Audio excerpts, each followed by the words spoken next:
A Man and His Dog by Katherine Mansfield. To look at Mr. Potts, one would have thought that there were at least went someone who had nothing to boast about.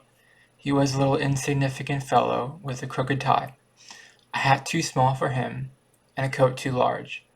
The brown canvas portfolio that he carried to and from the post office every day was not like a businessman's portfolio.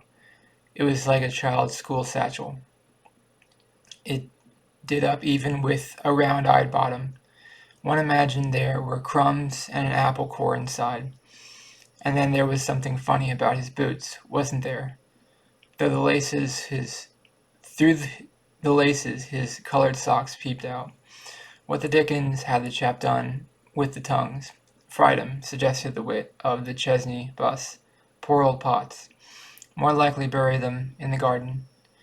Under his arm he clasped an umbrella, and in wet weather, when he put it up, he disappeared completely. He was not. He was a walking umbrella, no more. The umbrella became his shell. Mr. Potts lived in a little bungalow in Chesney Flat.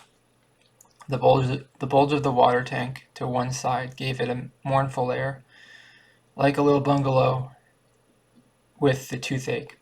There was no garden. A path had been cut in the paddock turf from the gate to the front door, and two beds, one round, one oblong, had been cut in what was going to be the front lawn. Down that path went Potts every morning in 8:30, and was picked up by the Chesney bus. Up that path walked Potts every evening, while the great kettle of a bus droned on.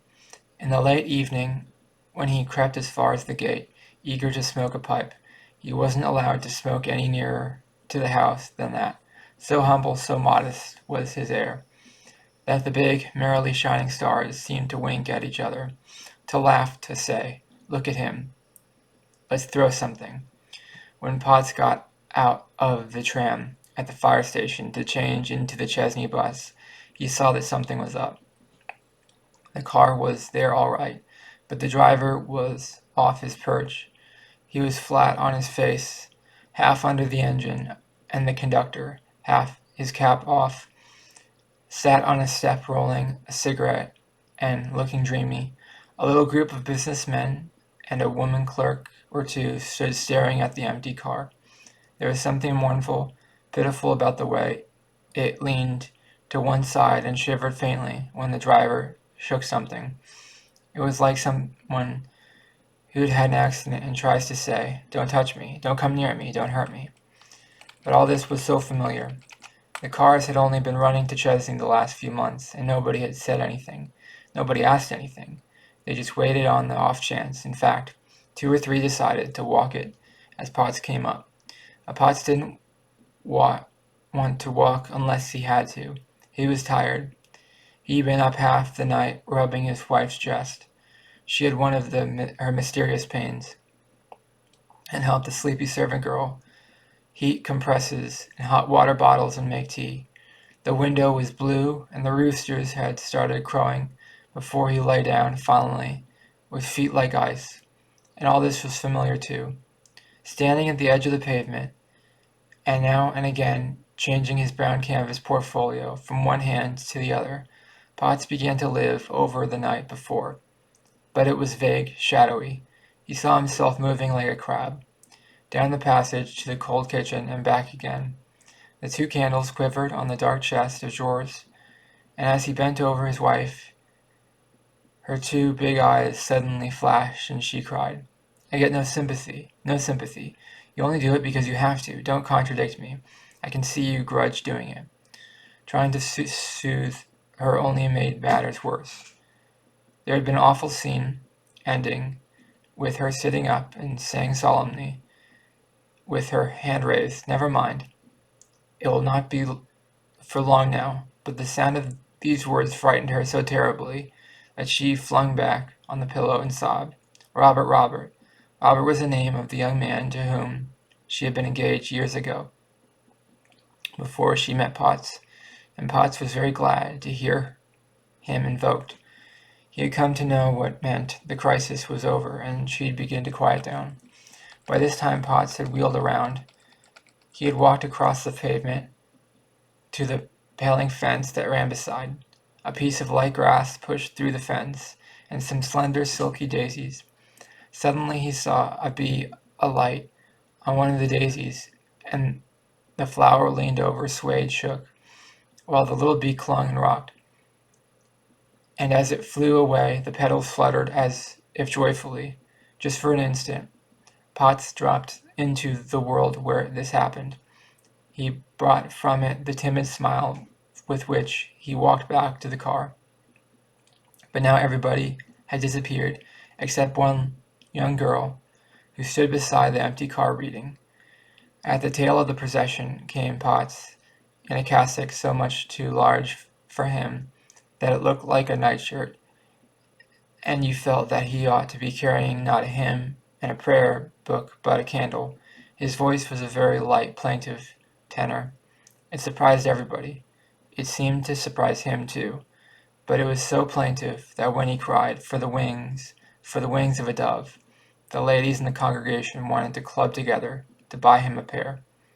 Leno's nose quivered so pitifully, that was such a wistful, timid look in his eyes, that Potts's heart was wrung. But of course he would not show it. Well, he said sternly, I suppose you'd better come home. And he got up off the bench. Leno got up too, but stood still, holding up a paw. But here's one thing, said Potts, turning and facing him squarely, that we better be clear about before you do come, and it's this. He pointed his finger at Leno, who started as though he expected to be shot, but he kept his bewildered, wistful eyes upon his master. Stop this pretense of being a fighting dog, said Potts more sternly than ever. You're not a fighting dog. You're a watchdog, and that's what you are. Very well, stick to it. But it's this infernal boasting I can't stand. It's that gets me. In the pause that followed while Leno and his master looked at each other, it was curious how strong a resemblance was between them. Then Potts turned again and made for home, and timidly, as though falling over his own paws, Leno followed after the humble little figure of his master.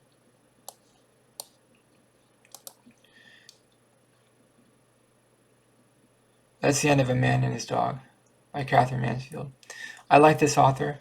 I read a lot of mediocre, bad authors on here, but this author seems good. I'll probably read most of their work. I read on Wikipedia or something. She was a leading figure in the modernist